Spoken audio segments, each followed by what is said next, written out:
приветствую на моем канале Прототип 85, и в этом видео мы поговорим о новом герое. Но прежде я хочу попросить вас подписаться и поставить лайк.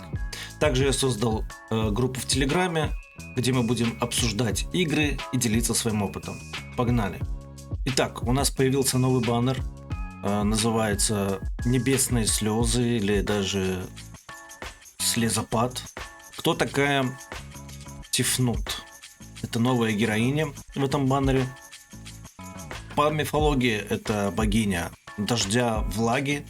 Это мифическая богиня, дочь Всевышнего бога Ра. Она принадлежит набору пик и является классом саппорт.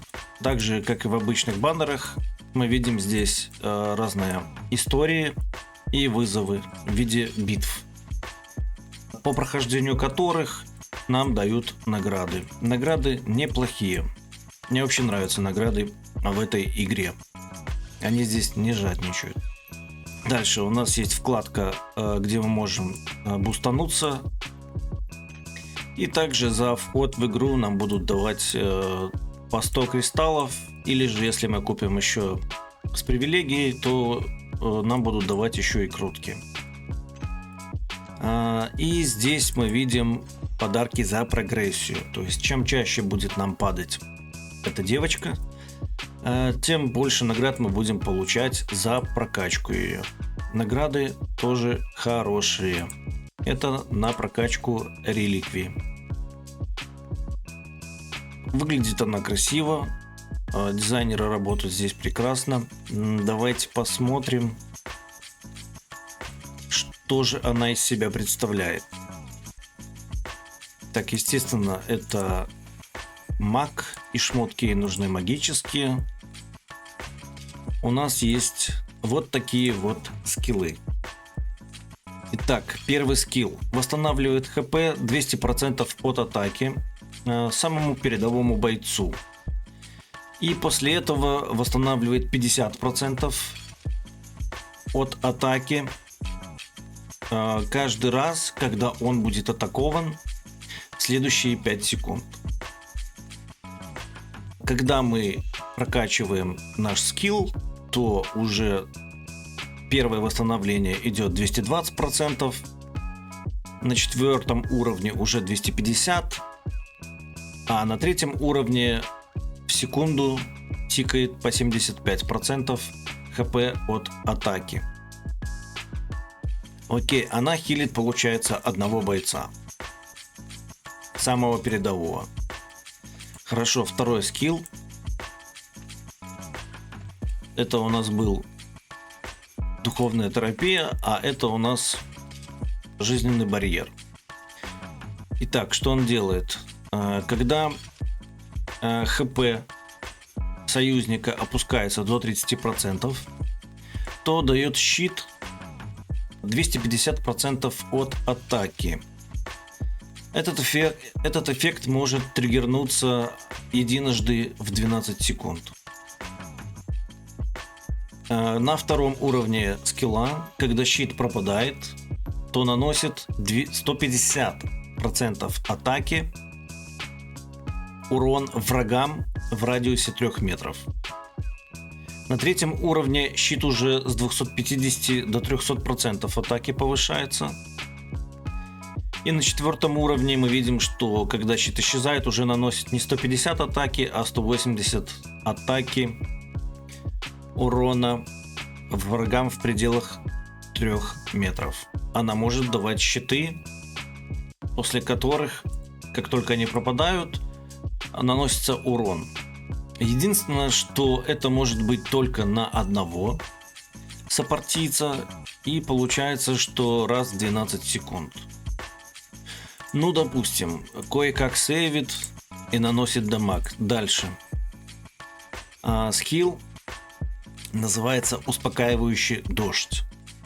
Создает заслон дождя в радиусе 3 метров вокруг сопартийца, который был атакован большим числом врагов. Союзники в пределах этой площади восстанавливают хп 150% от атаки каждую секунду в течение 6 секунд. Ну, в принципе, нормально. Но это надо, чтобы все сопартийцы были в одной точке. То есть это надо подбирать определенным образом команду. Например, Немесис сюда никак не подойдет, потому что Немесис будет летать по всей карте. Ну, Немесис, в принципе, это и не надо, потому что у нее там прокачан ворот, ее в таргет взять нельзя. Поэтому окей. Дальше, при прокачке умения уже не 150% в секунду, а 175. Дальше на 3-м уровне враги внутри площади уже этой завесы уменьшают свою атаку на 30%. Хорошо. На 4-м уровне уже восстанавливает 200% атаки в секунду. Ну, допустим, дальше. Выпускает брызги, наносящие 180% дамага от атаки. И отбрасывает врагов. Также она на 2-м уровне начинает восполнять 50 энергии за каждого врага, задетым этими брызгами. Но не более 5 врагов могут восполнить ей энергию. А задеть может всех. А на 3-м уровне враги, которые попали под брызги, теряют магического резиста на 20% на 6 секунд. На 4-м уровне повышает урон на 220% в сравнении со 180. Ну, типа она пытается и хилить, и бить. Какой-то урон наносить. Хорошо, дальше поехали. Итак, что же нам дает реликвия? Ну, реликвия, как мы знаем, открывается после того, как мы пробуждаем ее до Exalted. И это обычно очень сильные скиллы. Называется у нее он «Второй дождь». Когда кастует нашу ульту, вот этот успокаивающий дождь, то оно триггерит дополнительное использование навыка «Духовная терапия». Вот этот первый. То есть при ульте, когда создает завесу, то также начинает работать первый скилл, который хилит самого передового бойца. На 2-м уровне союзники внутри этой завесы также получают на 50% меньше урона. А вот это уже вкусно. То есть если до этого кажется, ну хил, ладно. Какой-то дамаг даже наносит. А вот в реликвии 50% режет дамаг. Как только Тефнут получает смертельный урон, то у нее появляется иммунитет к этому урону, и у нее появляется щит, жизненный барьер. Этот эффект может сработать единожды только за битву. Ну хорошо, это как у этого Кашина. На 4-м этапе реликвии она снимает 1 дебаф с союзников в этой завесе каждые 2 секунды, пока идет ульта. Ульта у нас идет 6 секунд. Ну, в принципе, у нее реликвия неплохая. Есть более бесполезные, но я и не могу сказать, что прям топ. Единственное, что мне здесь очень нравится, это вот, что она режет урон по союзникам в этой завесе, и что она может засейвиться. Хоть она и саппорт, но это не чистый хил. И есть хилы, такие как Фрейя, например, которые хилят намного лучше. И попробовав ее в разных этапах, она мне как хил не очень зашла. Но будем честны, это сейчас у нас не Целестиалы, это обычные эпик, набора пик. Поэтому, в принципе, больших претензий у меня нету, как это было к Нейджа. Нейджа там у нас только в эндгейме раскрывается, а до этого он будет дохнуть постоянно. И водить за ним бригаду саппортов, только чтобы он жил, не вижу смысла, когда можно поставить более хороших бойцов, которые сами себя сейвят. Что касается ее, ну хорошо хилит, допустим, но проблема, что она хилит только в одну цель. Но бить, скорее всего, будут больше всего опять же танка. И в этой завесе будет стоять кто? Она и танк. Остальные будут стоять по углам. Например, улетает туда боец, да? Боец находится, допустим, в самой араве врага. Его начинают все бить. Я очень сомневаюсь, что она выхилит, если его бьет, допустим, 2-3. Ну, 2 ладно, но если 3 бьют нашего бойца, то она не выхилит. Это однозначно. И она не может быть, к сожалению, самым лучшим в своем классе, потому что ее класс это саппорт, она должна хилить. Если она, например, используется, где у нас есть главный дамагер, и все ради этого дамагера сделано, например, вот мы берем, ну пусть будет это Неджи, поставим его впереди, и он будет бить, и мы этому Неджи даем, например, всех саппортов, да? То есть, вот Тифнут, она будет снижать по нему дамаг, она будет подхиливать и даже наносить урон, где куча бойцов, тяжеловато ей будет, она будет умирать и сама, и толком никого не спасать. Поэтому это очень ситуативно. Что у нас за оценки здесь? Давайте посмотрим. Вот кто-то поставил единичку, написано мусор, хилит очень не очень. Ну, кто-то пишет S-тир хиллер. Вот пишет, она окей, но не на 5 звезд. Я согласен. Ее оценка 4. Вот давайте посмотрим, например, что мы можем пройти. Пики у нас тут есть.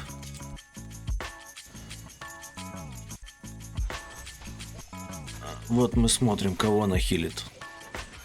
Так, она кидает сплэши.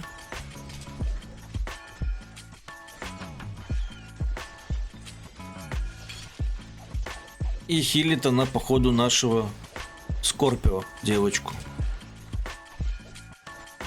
Потому что она дальше всех.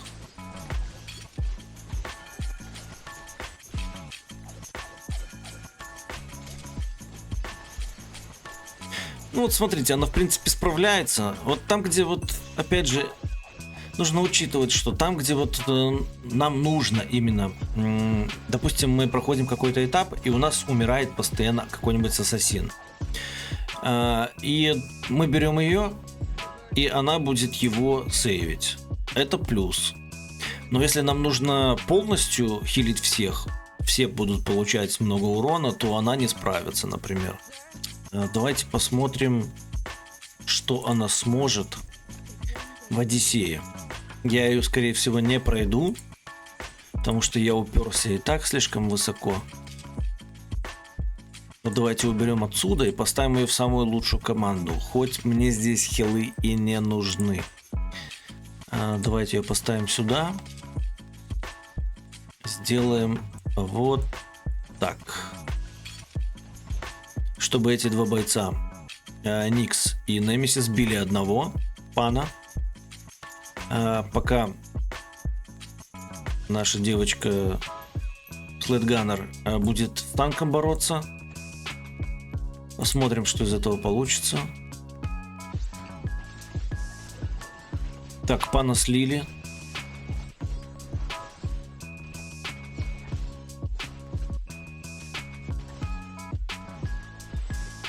Я не совсем вижу, где там заслон идет у нее, конечно. А, вот здесь вот, походу, да? Угу. Облачко такое появляется. Так, это мы прошли. В принципе, персонаж неплохой. И я считаю, что его нужно тянуть. Обязательно его надо ставить в wish-лист. Она в себе собрала все. И атаку, и защиту засейвить сопартийца в области, например. Там, может, еще несколько там будет, она тоже засейвит. Плюс хил. Я думаю, что она неплохо зайдет на Delusion's Den. Потому что здесь... Ну, показывать мне нет смысла, у меня сильные союзники, поэтому они и с любым хилом справятся сейчас. Но я думаю, что мы сюда танков особо не ставим. Мы ставим бойцов. И вот бойцы как раз таки там все разносят пачку.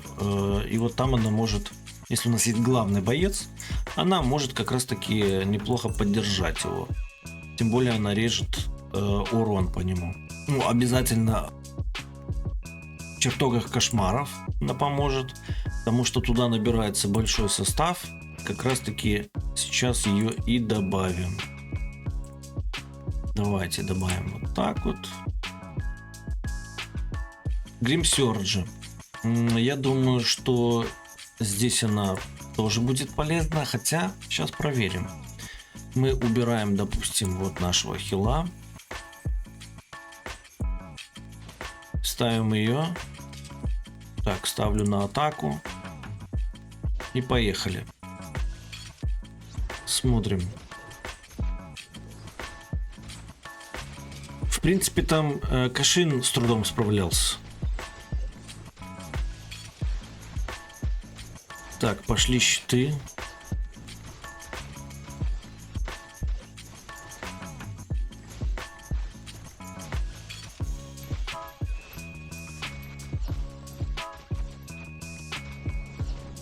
Оп, все, ее нету. И хилить больше некому.